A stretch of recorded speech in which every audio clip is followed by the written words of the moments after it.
Desert Boy here. I did say I would make a summer carry 3, and this is intended, to be about guns that are could be even carried year-round, but it's just other options for the summer that me as Desert Boy that I find to be useful. Remember, I'm sharing my thoughts and opinions. You want to follow your local, state, and federal firearms laws, rules, ordinances, anything to do with permitting, concealed carry, training, permitting, etc. But let me just share with you some other options outside of the first two I shared about pocket carry.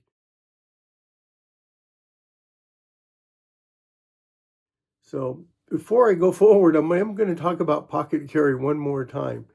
Now, I'll start off with the gun that I carry quite a bit often as a semi-auto for my purposes, where I live at, and the threat level I'm at, is much lower usually because I'm in a residential setting that's in some commercial things, but almost like your stores, you run down to the store. And that is the Sig P365-380. Now, some of you probably ask yourselves, why didn't you show that in the last one for semi-autos? Well, this one kind of meets a lot of uses for me year-round.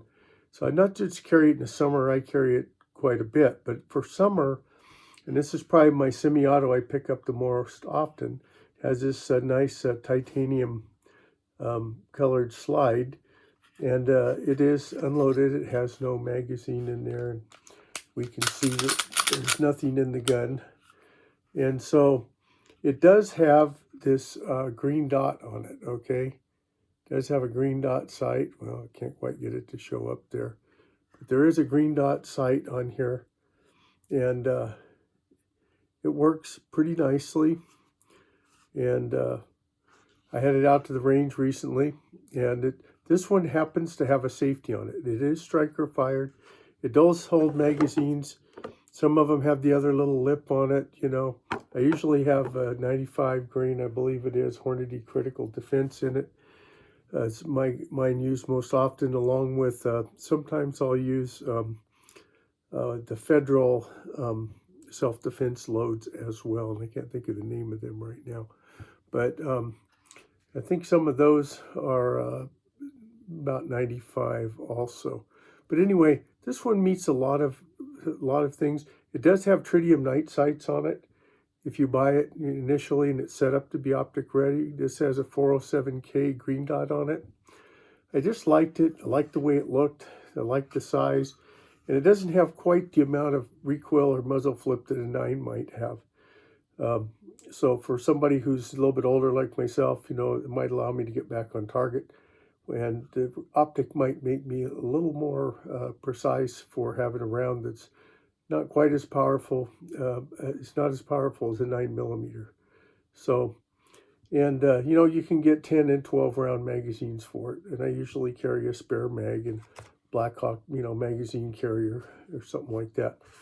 I do have an outside and inside the waistband holster for this by a company known as Crucial Concealment. Works very well with it, with the optic and everything. And so the other thing is, the reason why I brought this one up first is I am in the process of getting ready to order a Nemesis pocket carry for it that's cut for the red dot. And so this here is the one that I'd say I carry quite a bit, whatever I'm doing, even in the winter sometimes, or in the other seasons, because it's very handy, it's very concealable, and you can get back on target quick with it. So if you don't want 380, right, most people would say, why don't you just carry a 9? Why don't you carry a 9 of some kind? Why don't you have a Hellcat? Why don't you have a Glock 43 or something like that, right? Well, I do carry a Shield Plus, right? That's a striker fired. There's no safety on this one. It's empty. There's no rounds in it. And it does have a night sight that I did add to it that I think is very handy for me. It has, either 10 or 13 round magazines. I carry it sometimes in this We the People inside the waistband holster, or I also have an outside the waistband Blade Tech holster that I use for it. And I am also thinking about, with this one, Oops, moving my whole world here. Just trying to get this out. Getting a Nemesis pocket carry for it as well. So that's my next choice if I was going to go with semi-auto for 9mm, right? They just have the things between them. They're striker fired. The one that's in my pocket has a safety on it. I don't know. I'll have to see if I feel comfortable to pocket carry in this one. But this is a good size firearm for multi-purpose use, you know, and it has a decent capacity. So those are the ones I use for semi-autos for other summer carry, and of course year-round. I use both of those really year-round, so they're definitely an option out there if I want a little more firepower. Now, you might say, okay, that's great, you know, but you said you were going to tell us about other things that you carried and why you carried them and so forth. And you're right, that's exactly what I said. I said I want to, oh, and just in case you're wondering, for the S&W Shield Plus, this is the inside the waistband holster I use for it. Also, it's a Cozy Partner by DeSantis. It's a very nice holster.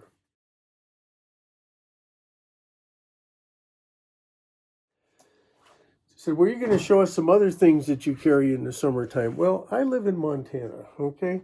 So living up here in Montana, a lot of times, you know, I got to think about something that's more powerful. You know, like the other day we went off to the woods and, you know, when I did that one time, you know, I had, we were out walking around and just looking at things, and we were stopped for a minute, you know, and just kind of looking around, and somebody with me said, oh, don't worry, you know, he's prepared, you know. And yeah, I do usually have like bear spray and some kind of firearm, but I had my, you know, my 38, you know, and where I'm at, there's grizzly bears and black bears, you know, it can be, and there was moose, and where we were at, there had been a grizzly bear and a moose that had got together a while back, not a long time, but, you know, maybe a few weeks before or something, somewhere around there. So, you know, you probably need something a little more than that, you know. So for me, one of my favorite ones that meets a lot of different purposes for that is this Smith & Wesson 686 Plus, okay? Now this is a crossbreed, I think it's called a Max Slide holster. It has 3 positions on it, right? So you can use it in different positions. It's also empty. Remember, if I showed, I'm pretty sure I showed that the Smith & Wesson was empty. Let's just double check again. I just want to make sure I showed you it was. Okay, sorry to jump around there. But this carries, what's the other thing nice about it? It carries 7 rounds, okay?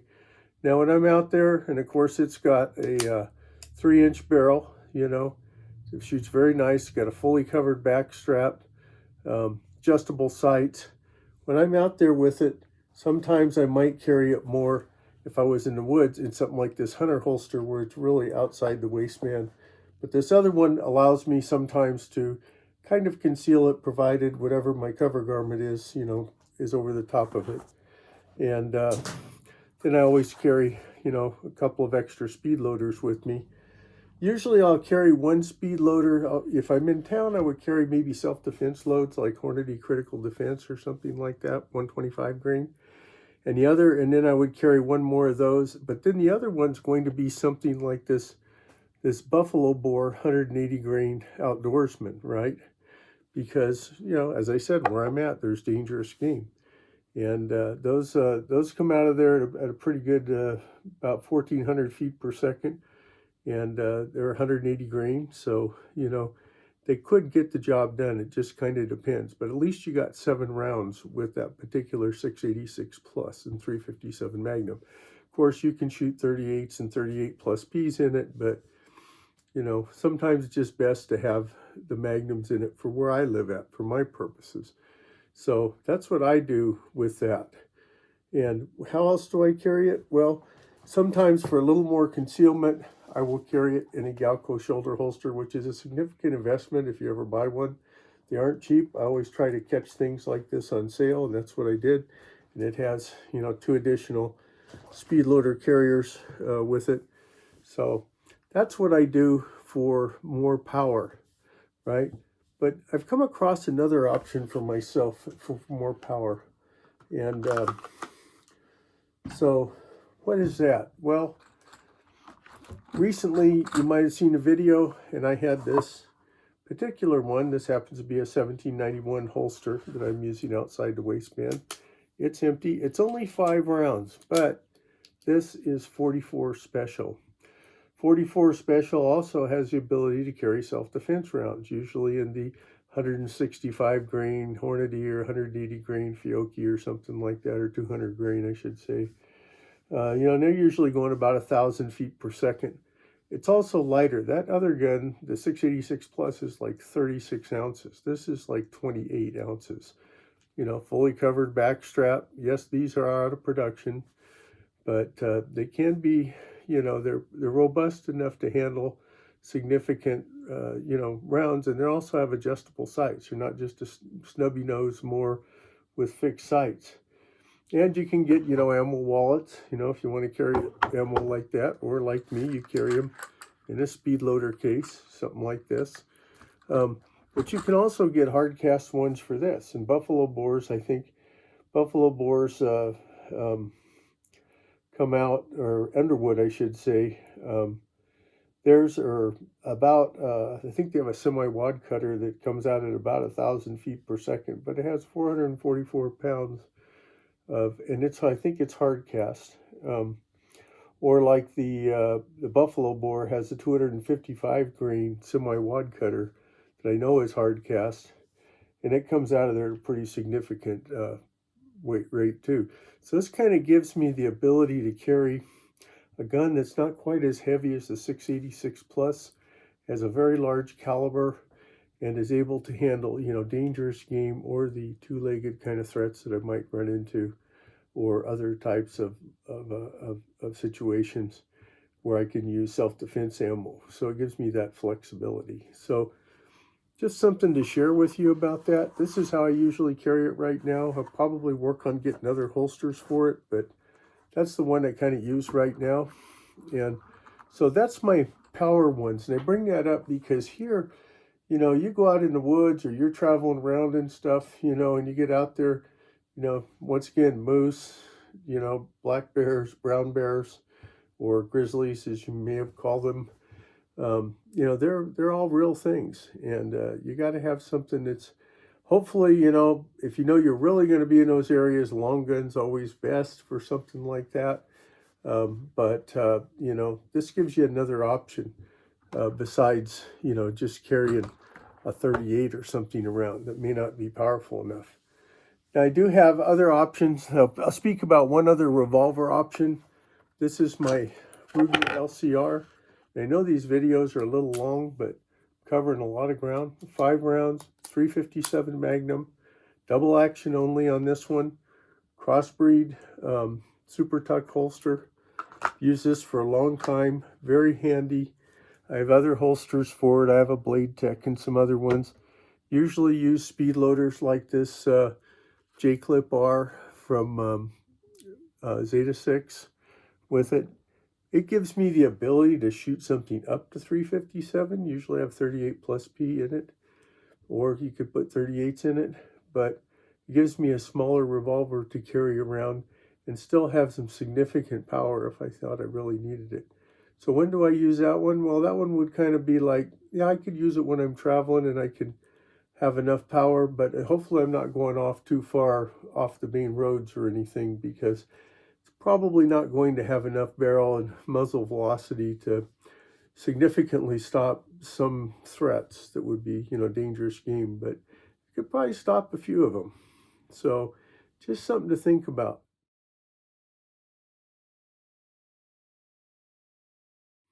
What about everybody else that's going out on the trail? Like when I was in the desert, my grandmother would be like, well, I won't use my diminutive name that my grandmother used for me, but she'd say, "Do you have your 22?" Because I had a Smith & Wesson 22, K22, because she knew there was snakes out there in northern Arizona. They have Mojave green rattlers. Those have neurotoxin and hemotoxin.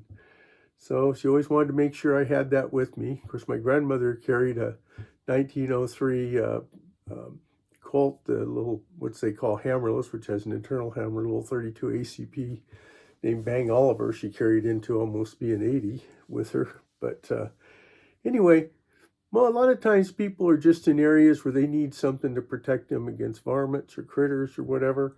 And I kind of prefer to have a gun that maybe has 2 cylinders where it has both a 22 LR and a 22 Magnum if you're going to carry a revolver. Now, the Wrangler nowadays has a Super Wrangler. I also have a regular Wrangler, but it's only 22 LR. The Super Wranglers offer you that option. This happens to be a, and I'll show you, it's kind of an unusual gun, but I'll show you that it's unloaded. It's got 2 cylinders. Each one has 6 rounds, LR and 22 Magnum. This is an H&R Model 649. Very nice gun. It's heavy because it's made out of real steel. These were made back in the 70s, if I remember right. And H&R is one of the ones that made the 32 caliber. I think I've shown folks before. Nice gun, but nowadays you can get the Super Wrangler, which, you know, would also meet your needs, you know, and just gives you the option to carry not just 22, but 22 Magnum if you think you're going to run into something that might be maybe coyotes or something like that, you know. So it gives you an option like that. And they make other ones too, but just something to think about.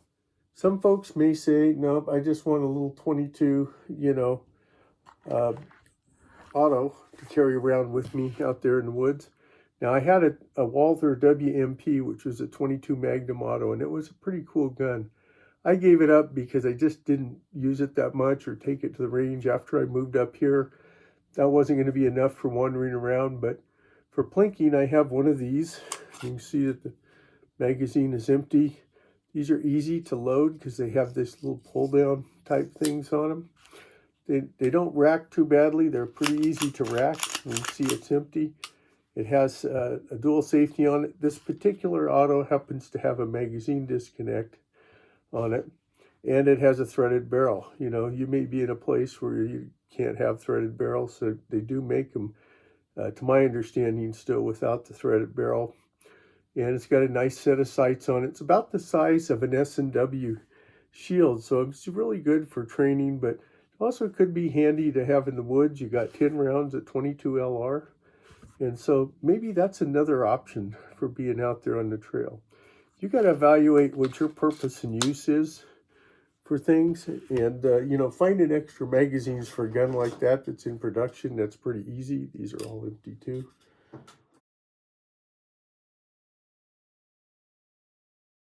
But going back over what we talked about, first of all, you know, you might want a gun that you carry year-round, like a 380, or maybe it's a 9, that you can carry inside, outside the waistband, in your pocket. So it's still a good, it doesn't make it a bad summer carry. Or if you're a person that doesn't rotate a lot of weapons, you know, just change up the carrying style for yourself if you're comfortable with it and if you can make it work for whatever the weapon is that you have. And what's allowed depending on what's allowed for, you know, where you live at. Now, I'm just sharing with you what I do here.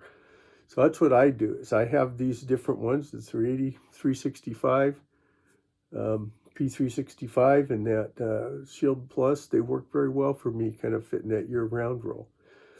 I'm going to jump back to go to the LCR. That works very well as an all-around revolver for me in that more kind of concealable situation. I don't usually use it in pocket carry. I use the Smith & Wesson J-frames just because the LCRs have a larger grip on them, and they don't seem to, they're not quite as suited for pocket carry, but for me anyway, but they do work well for inside, outside the waistband, and I have a shoulder holster that I could carry all my 2-inch type revolvers in. So just, you know, you have some that you might just carry around all the time. Same kind of goes for the, you know, the 686 Plus, right?